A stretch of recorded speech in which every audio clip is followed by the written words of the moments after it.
to strengthen the global norms prohibiting use of chemical weapons, which have stood for nearly a century. We cannot allow the use of chemical weapons to become normalised, whether that is in Syria or on the streets of Salisbury. Thank you. I'm happy to take questions. What proportion is it estimated of the chemical weapons infrastructure that Syria has that was destroyed or degraded last night? Is there any sense of that? Well, I think there will be separate military briefings coming later from the three capitals involved, so I will allow that to take place. But I will tell you that it was a limited strike with a targeted objective, and I think that's a very important factor. Ambassador, so I'm going to take this person first. You've touched upon this in your remarks, but could you spell out for us the legal basis for these strikes? Well, I will set that out in the Council in full. We have published it on our website here in New York, and it has been published by the government in London on the government website. But in a nutshell, it was to alleviate the humanitarian suffering of the people of Syria, which has been exacerbated by the use of chemical weapons. In the British government's view, in truly exceptional circumstances, it is right to have a humanitarian exemption, and international law does not prohibit this where it is to alleviate humanitarian distress, particularly on the scale we have seen in Syria. Ambassador, should we wait any new strikes? I'm sorry? Should we wait any new strikes? I don't have any comment to make on further strikes.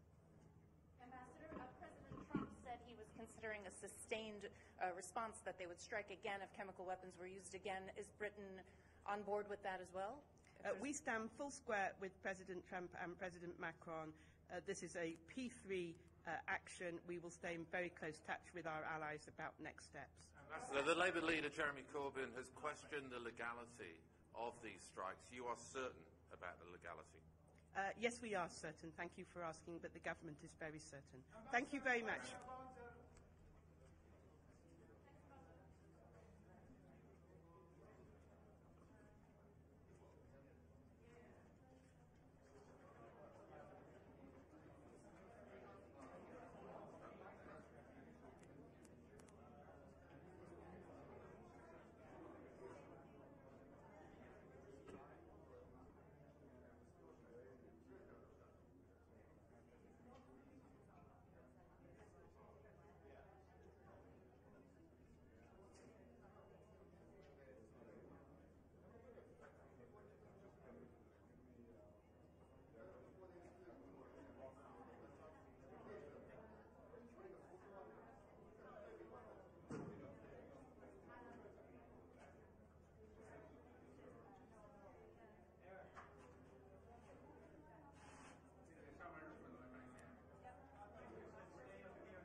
Was it legal?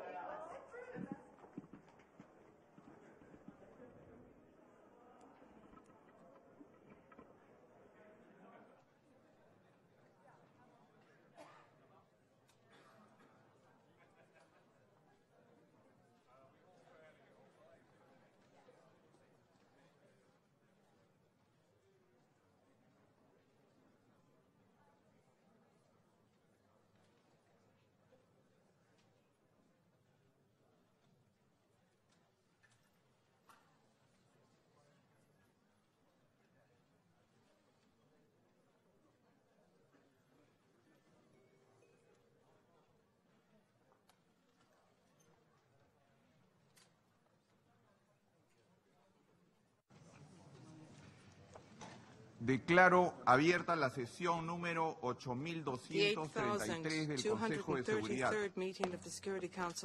En el orden del día provisional para esta sesión figura el siguiente tema: amenazas a la paz y seguridad internacionales, la situación en el Medio Oriente. Queda aprobado el orden del día. De conformidad con el artículo 37 del Reglamento Provisional del Consejo, invito al representante de la República Árabe Siria a participar en esta sesión. Así queda acordado. El Consejo de Seguridad iniciará ahora el examen del tema 2 del orden del día. Deseo dar una cordial bienvenida al secretario general, excelentísimo señor Antonio Guterres, a quien le doy la palabra. Mr. President, Excellencies, I have been following closely the reports of airstrikes in Syria conducted by the United States, France, and the United Kingdom.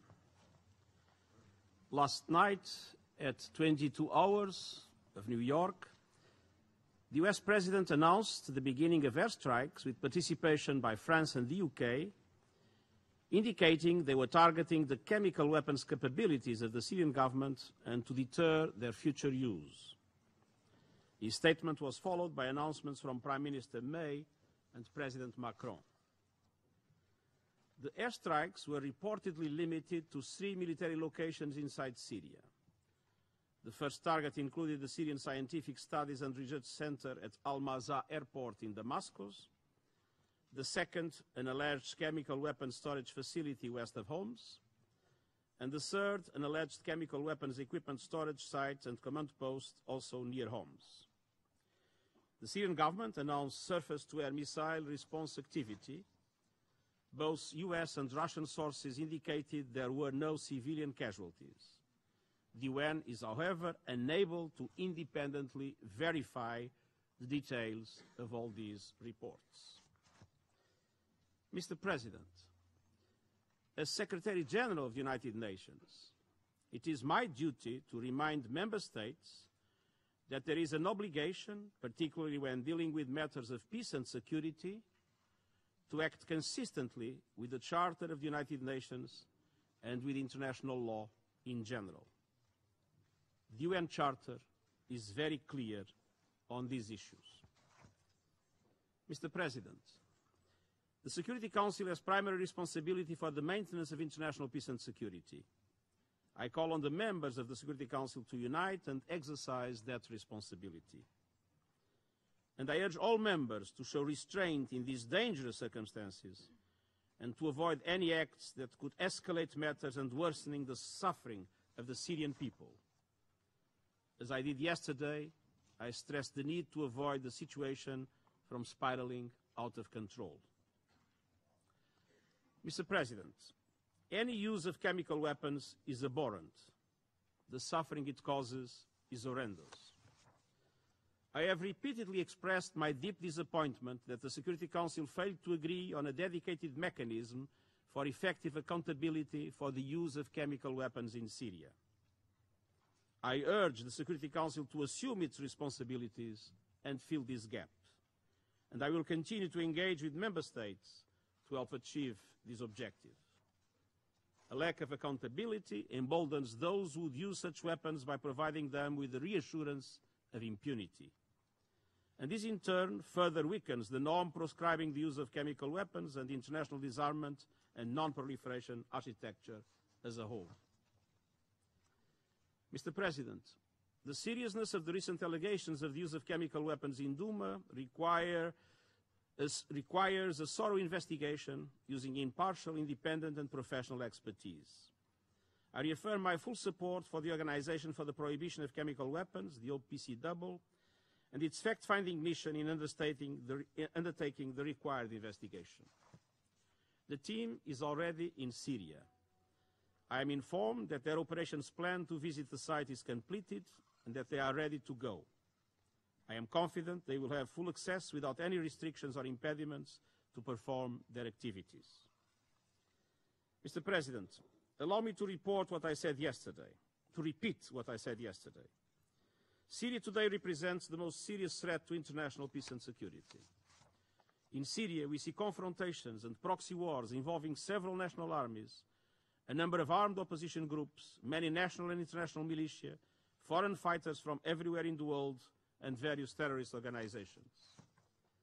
From the beginning, we have witnessed systematic violations of international humanitarian law, international human rights law, and international law tout court in utter disregard of the letter and spirit of the United Nations Charter. For 8 long years, the people of Syria have endured suffering upon suffering. Syrians have lived through a litany of horrors, atrocity crimes, sieges, starvation, indiscriminate attacks against civilians and civilian infrastructure, the use of chemical weapons, forced displacement, sexual violence, torture, detention, and enforced disappearances. The list goes on.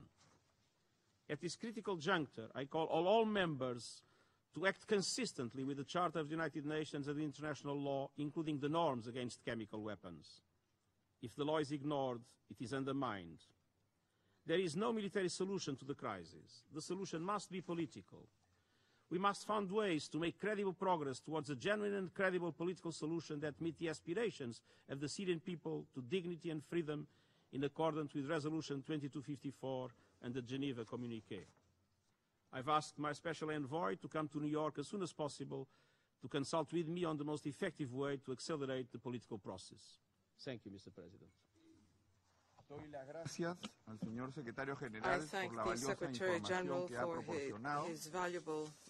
Daré ahora la palabra a los miembros del Consejo que deseen formular declaraciones. Doy la palabra al representante de la Federación de Rusia.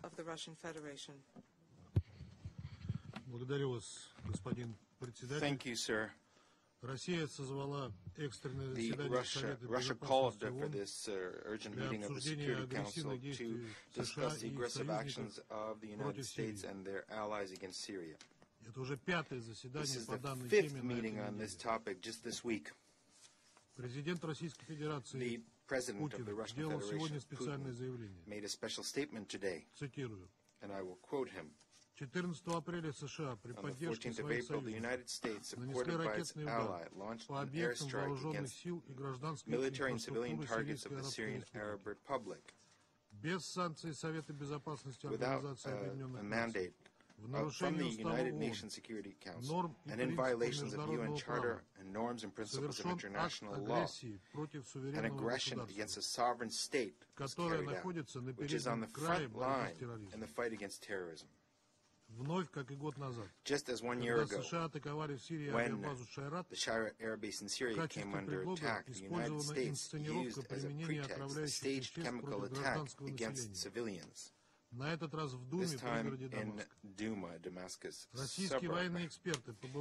Russian military experts did not find any traces of chlorine or any other toxic agent when they visited the site. Not a single local resident was able to confirm that a chemical attack had actually taken place. The Organization for the Prohibition of Chemical Weapons dispatched its experts to Syria in order to investigate all the circumstances. However, in a sign of cynical disdain, a group of Western countries decided to take military action without waiting for the results of the investigation. Russia condemns in the strongest possible terms the attack against Syria, where Russian military personnel are assisting the legitimate government in its counterterrorism efforts. Through its actions, the United States makes an already catastrophic humanitarian situation in Syria even worse and brings suffering to civilians. In fact, the U.S. panders to the terrorists who have been tormenting the Syrian people for 7 years, leading to a wave of refugees fleeing this country and the region. The current escalation around Syria is destructive for the entire system of international relations. History will deliver its verdict, and Washington already bears a heavy responsibility for the bloody outrage in Yugoslavia, Iraq, and Libya. End of quote. Russia has done everything possible to convince the United States and its allies to refrain from their military plans, which could lead to a new spiral of violence in Syria and destabilize the Middle East. The Secretary General of the UN, at the meeting of the Security Council that we convened yesterday and today, has expressed his concern about the way events have developed. However, in Washington, London, and Paris, preferred to disregard calls to appeals to common sense. The United States and its allies continue to demonstrate blatant disregard for international law. Although as permanent members of the Security Council, they must be especially firm in protecting the provisions of the UN Charter. It was shameful to hear how, in justifying the aggression, an article of the U.S. Constitution was mentioned. Now we have the greatest respect to the right of each state to respect their own founding law. However, Washington should learn, it's time for Washington to learn that the International Code of Behavior regarding the use of force is regulated by the United Nations Charter. It's interesting how the people of Great Britain and France, what they will think that when they find out that their government is taking part in an illegal military adventure by referring to the American Constitution. You're constantly tempted by neocolonialism.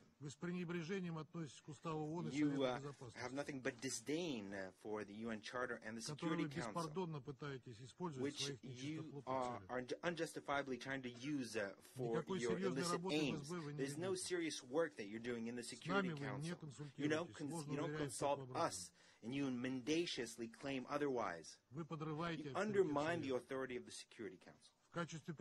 As a pretext for aggression, you mentioned the alleged use of chemical weapons in the Syrian city of Duma. Representatives of Russia, after an inspection by our experts, unequivocally stated that no such incident took place. Furthermore, there were people found who took part in this staging. And in fact, the inspirers and organizers of that staging were foreign intelligence services. After this event, the Syrian authorities immediately invited experts from the Organization for the Prohibition of Chemical Weapons so that they conduct a field mission to Duma in order to establish the facts. Quickly, visa formalities were resolved and guarantees of security were provided. At the time the strikes were conducted, experts were already in Syria and getting ready to begin their work. I want to recall to the members of the Security Council and everyone else that on the 10th of April, when our draft resolution on the secure work of the special mission of the OPCW was blocked, we were assured of the fact that such a document was not necessary. We were told that the mission, that any additional efforts by the Security Council will go visit the site and conduct an investigation of the chemical incident. Now it is clear that we were absolutely right. Yesterday, some of our colleagues, some of them naively, some of them cynically, told us that the reason of the situation, supposedly a lack of an independent investigative mechanism. The aggression has shown that that is not the issue at all, as we stated. During last year's attack against the Syria air base, there was the joint investigative mechanism of the UNOPCW that did not prevent the United States from conducting a missile strike. Afterwards, the JIM, in fact, made sure that its conclusions coincided with the reasons for the American strike. We have said many times, you don't need any investigations. You didn't need them then, and you don't need them today. Организаторы агрессии не стали дожидаться даже элементарного установления фактов международной организации, которая уполномочена этим заниматься. Они сами все якобы установили и сразу назначили виновных. После того, как сами же с помощью подопечных им боевиков и карманных НПО распустили через социальные сети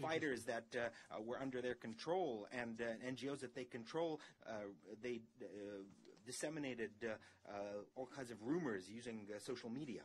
Подкрепили мифическими секретными разведданными. They confirmed this through so-called secret intelligence.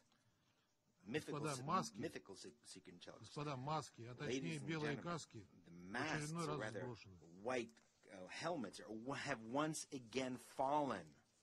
Мы уже привыкли, что при реализации своих сомнительных геополитических установок страны-агрессоры заведомо во всех грехах обвиняют режим Асада. В последнее время появилась мода сваливать ответственность на Россию, которая в их изложении не может держать диктатора.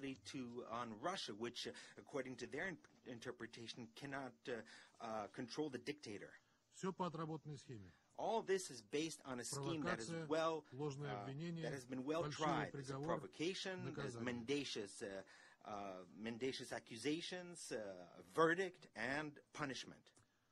Вы так теперь хотите вести международные This is дела? how you want international affairs to be conducted Это now? хулиганство в международных отношениях. This is hooliganism in international relations and not minor hooliganism, given that we're talking about major nuclear powers.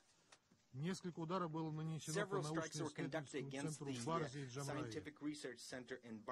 Джамрае. За последнее время там было проведено 2 инспекции УСО с неограниченным доступом ко всем помещениям.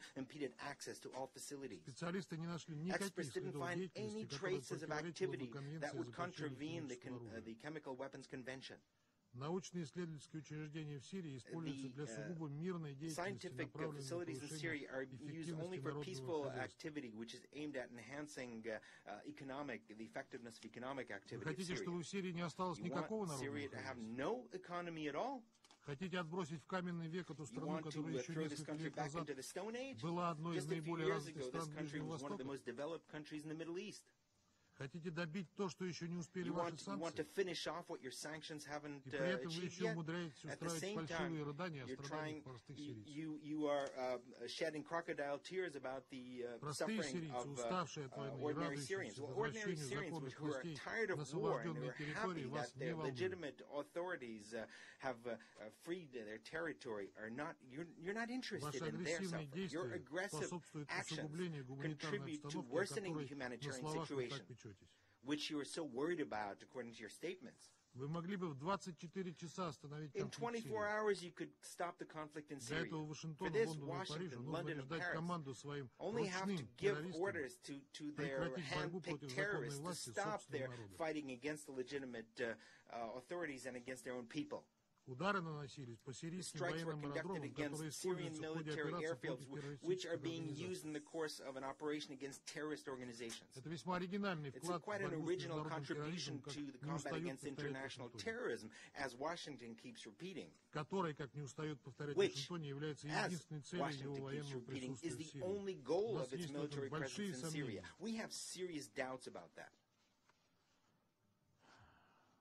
Похоже, окончательно становится ясно, что те на Западе, кто прикрывается гуманитарной риторикой и пытается оправдать свое военное присутствие в Сирии потребностями разгрома джихадистов, в действительности с ними заодно и ведут дело к расчленению страны. Такой расчет подтверждается и категорическим отказом США и их союзников оказывать содействие в восстановлении района Сирии, освобожденных правительственной армией.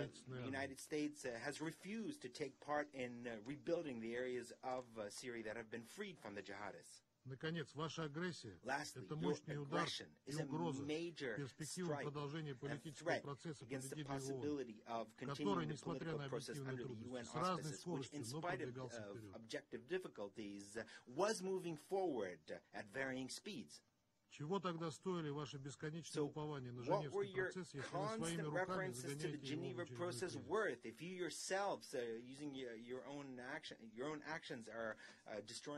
Призываем США и их союзников незамедлительно прекратить агрессивные действия в отношении Сирии и не допускать их впредь. Мы предложили вашему вниманию краткий проект резолюции. We are putting forward for your attention a brief draft resolution which we will demand a vote on at the end of this meeting.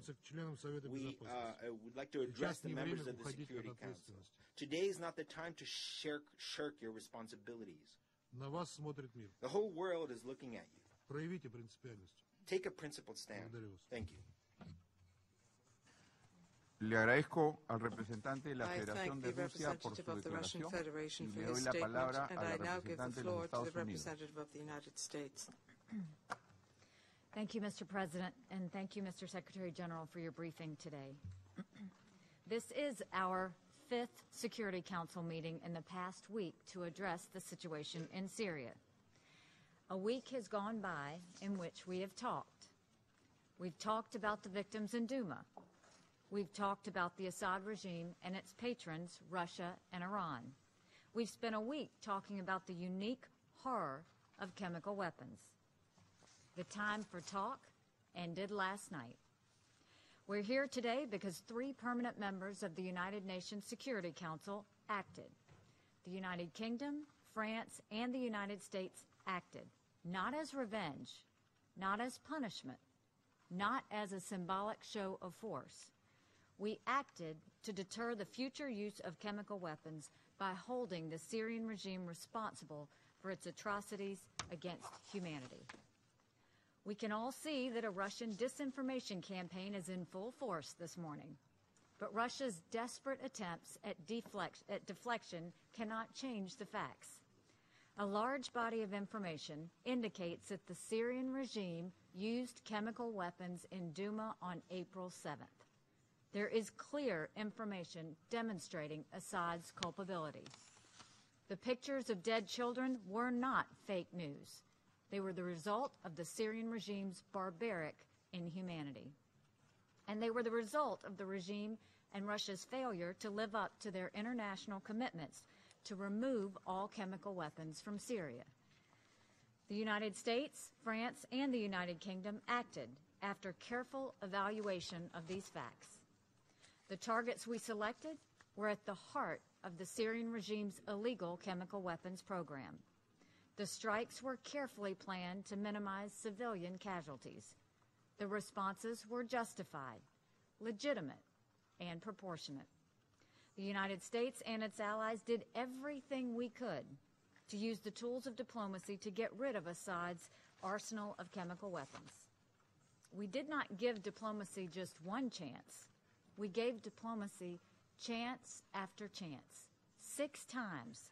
That's how many times Russia vetoed Security Council resolutions to address chemical weapons in Syria. Our efforts go back even further. In 2013, the Security Council passed a resolution that required the Assad regime to destroy its stockpile of chemical weapons. Syria committed to abide by the Chemical Weapons Convention, meaning it could no longer have chemical weapons on its soil. President Putin said Russia would guarantee that Syria complied. We hoped that this diplomacy would succeed in putting an end to the horror of chemical attacks in Syria. But as we see from the past year, that did not happen. While Russia was busy protecting the regime, Assad took notice. The regime knew it could act with impunity, and it did. In November, Russia used its veto to kill the Joint Investigative Mechanism, the main tool we had to figure out who used chemical weapons in Syria. Just as Russia was using its veto, the Assad regime used sarin, leading to dozens of injuries and deaths. Russia's veto was the green light for the Assad regime to use these most barbaric weapons against the Syrian people, in complete violation of international law. The United States and our allies were not going to let that stand. Chemical weapons are a threat to us all. They are a unique threat, a type of weapon so evil that the international community agreed they must be banned. We cannot stand by and let Russia trash every international norm that we stand for and allow the use of chemical weapons to go unanswered. And just as the Syrian regime's use of chemical weapons last weekend was not an isolated incident, our response is part of a new course chartered last year to deter future use of chemical weapons. Our Syrian strategy has not changed. However, the Syrian regime has forced us to take action based on their repeated use of chemical weapons. Since the April 2017 chemical attack at Khan Sheikhoun, the United States has imposed hundreds of sanctions on individuals and entities involved in chemical weapons use in Syria and North Korea. We have designated entities in Asia, the Middle East, and Africa that have facilitated chemical weapons proliferation. We have revoked the visas of Russian intelligence officers in response to the chemical attack in Salisbury. We will continue to seek out and call out anyone who uses and anyone who aids in the use of chemical weapons. With yesterday's military action, our message was crystal clear. The United States of America will not allow the Assad regime to continue to use chemical weapons. Last night, we obliterated the major research facility that it used to assemble weapons of mass murder. I spoke to the President this morning, and he said if the Syrian regime uses this poisonous gas again, the United States is locked and loaded. When our President draws a red line, our President enforces the red line. The United States is deeply grateful to the United Kingdom and France for its part in the coalition to defend the prohibition of chemical weapons. We worked in lockstep. We were in complete agreement. Last night, our great friends and indispensable allies shouldered a burden that benefits all of us. The civilized world owes them its thanks. In the weeks and months to come, the Security Council should take time to reflect on its role in defending the international rule of law. The Security Council has failed in its duty to hold those who use chemical weapons to account. That failure is largely due to Russian obstruction. We call on Russia to take a hard look at the company it keeps and live up to its responsibilities as a permanent member of the Council and defend the actual principles the United Nations was meant to promote. Last night, we successfully hit the heart of Syria's chemical weapons enterprise. And because of these actions, we are confident we have crippled Syria's chemical weapons program. We are prepared to sustain this pressure if the Syrian regime is foolish enough to test our will. Thank you. Le agradezco a la representante de los Estados Unidos por su declaración y le doy la palabra a la representante del Reino Unido. Thank you, Mr. President. Mr. President, these are uncertain times, and today we deal with exceptional circumstance. Acting with our American and French allies, in the early hours of this morning, the United Kingdom conducted coordinated, targeted, and precise strikes to degrade Assad's chemical weapons capability and deter their future use. The British Royal Air Force launched Storm Shadow missiles at a military facility some 15 miles west of Homs, where the regime is assessed to keep chemical weapons in breach of Syria's obligations under the Chemical Weapons Convention. A full assessment has not yet been completed, but we believe the strikes to be successful. Furthermore, none of the British, US, or French aircraft or missiles involved in this operation were successfully engaged by Syrian air defences, and there is also no indication that Russian air defence systems were employed. Our action was a limited, targeted, and effective strike. There were clear boundaries that expressly sought to avoid escalation, and we did everything possible, including rigorous planning before any action was undertaken, to ensure that we mitigated and minimised the impact on civilians.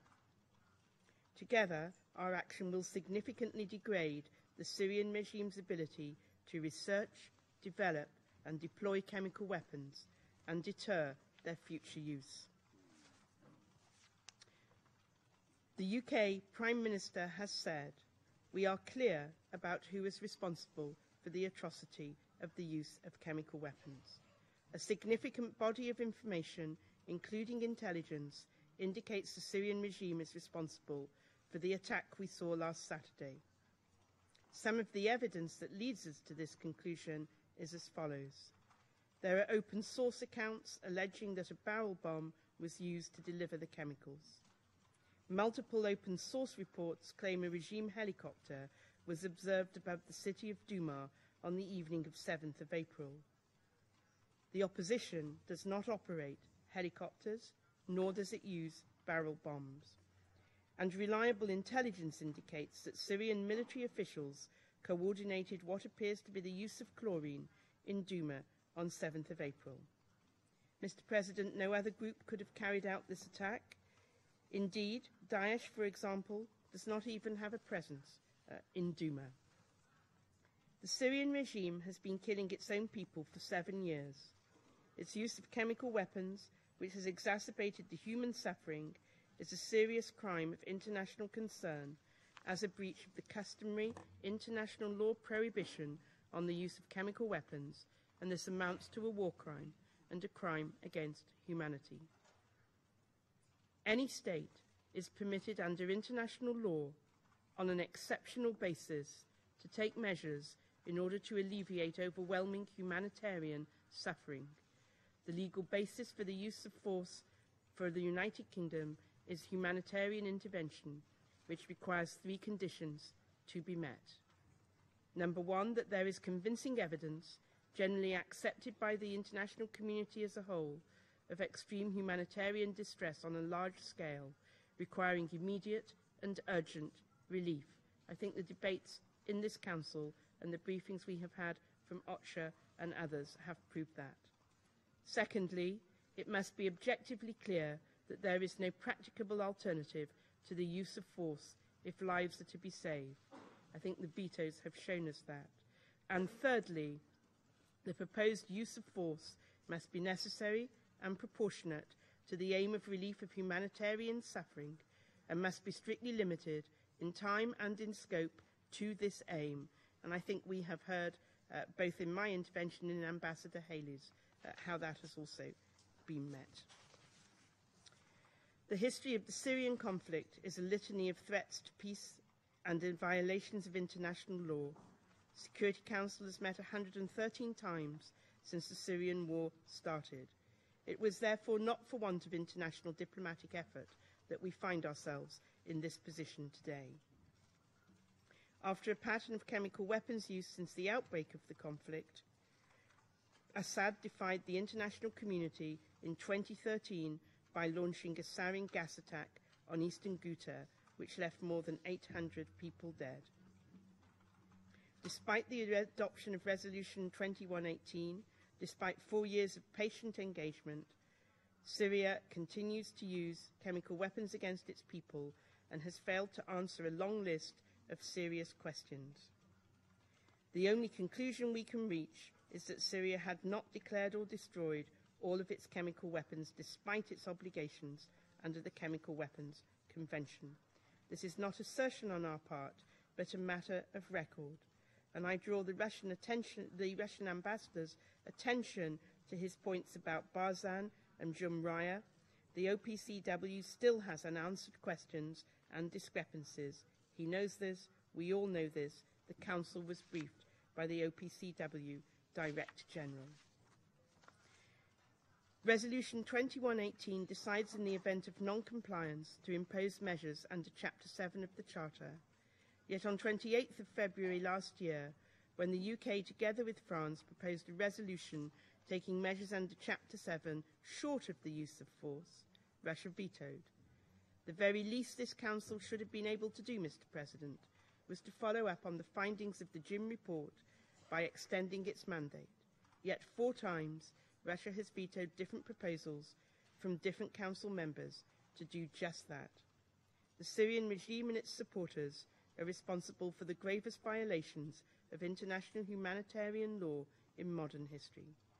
They have used indiscriminate weapons, notably barrel bombs and cluster munitions, against civilians, and they have deliberately targeted medical facilities and schools, as well as humanitarian personnel and civilian objects. They have used sieges and starvation as methods of warfare, accompanied by attacks on opposition-held civilian areas. The regime has persistently obstructed humanitarian aid and medical evacuations. Tens of thousands of people have been illegally detained, tortured, and executed by the regime. This is one of the most serious challenges to the international non-proliferation regime we have ever faced. A state party has violated the Chemical Weapons Convention, it has defied the Security Council, and it has broken international law. Repeated attempts over several years to hold them to account have been met with Russian obstruction and resistance. We have repeatedly, in this Council, attempted to overcome this obstruction without success. Mr. President, we are faced with a litany of violations, no sense of guilt, no sense of regret, no sense of responsibility, a shameful record wrapped in a mix of denial, deceit, and disinformation. Mr. President, I would invite those like the Russian ambassador who speak about the Charter to consider the following. It is hard to believe that it is in line with the principles and purposes of the Charter to use or condone the use of chemical weapons. And in the United Kingdom's view, it cannot be illegal to use force to prevent the killing of such numbers of innocent people. I will take no lessons, Mr. President, in international law from Russia. Despite all this, Mr. President, we would like to look forward. The United Kingdom, together with France and the US, will continue to pursue a diplomatic resolution to the Syrian crisis. My French colleague will say more about our work in a few moments. We believe it must comprise 4 elements. 1, Syria's chemical weapons program must be ended and the chemical weapons stockpiles destroyed once and for all. 2, there must be an immediate cessation of hostilities and compliance with all Security Council resolutions, and these include those which mandate humanitarian access.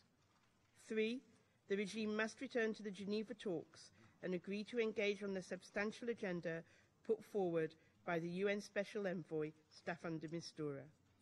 4, finally, there must be accountability for the use of chemical weapons and other war crimes in Syria.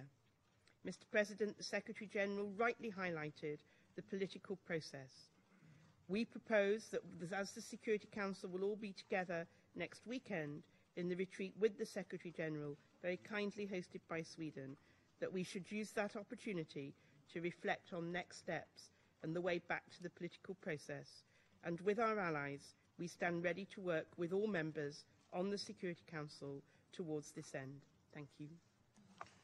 Le agradezco a la representante del Reino Unido por su declaración y le doy la palabra al representante de Francia. Monsieur le Président, Mr. President, une semaine après le massacre a chimique de week la Douma after the chemical et au weapons lendemain attack des in frappes de la Douma nuit dernière, and the day after je veux redire yesterday's d'emblée strikes, let à me ceux qui font mine de s'interroger say que la yet again France to n'a those who are strictement still aucun wondering, doute France has sur la absolutely responsabilité no du régime doubt d'Assad about dans cette attaque. the Assad regime's responsibility in this attack.